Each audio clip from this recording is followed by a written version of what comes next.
தற்கொலை என்பது ஏசப்பாக்கு பிடித்தமில்லாத ஒரு காரியம். சரிங்களா? இந்த உசுரை யாரு கொடுத்தது? ஏசப்பா தானே கொடுத்தது. ஓகேவா?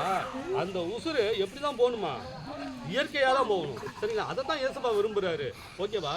அதை விட்டுட்டு நாமளே நமக்கு நாமே உயிரை எடுப்பது அது குற்றம். சொல்லுங்க.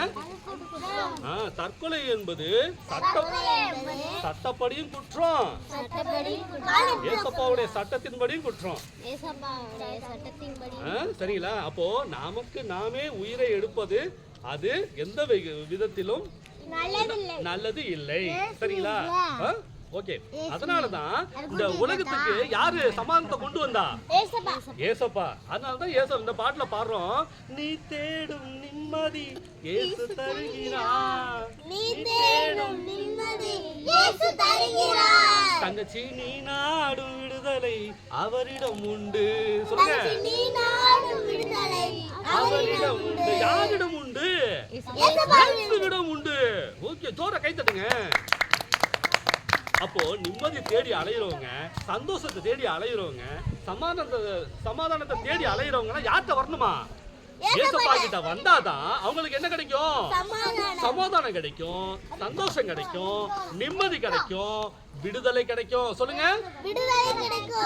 அவர்கள் எந்த பாவத்துல கஷ்டப்பட்டு இருக்காங்களோ, விட முடியலையேன்னு அந்த பாவத்துல இருந்து அவங்க என்ன பண்ணுவாங்க? சொல்லுங்க. விடுதலை பண்ணுவாங்க, விடுதலை பெறுவார்கள். அதனாலதான் இங்க இந்த பாட்டை மட்டும் நல்லா ஞாபகம் வச்சுங்க. நீங்க வீட்டுல போய் பாடுங்க, கண்டிப்பா உங்க வீட்டுக்கு என்ன கிடைக்கும்? சொல்லுங்க. விடுதலை, சந்தோஷம், சமாதானம், நிம்மதி.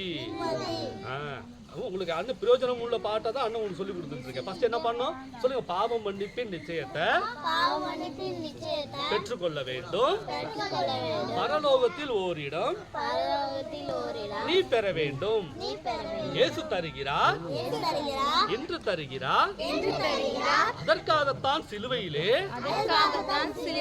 ரத்தம் சிந்திவிட்டார்.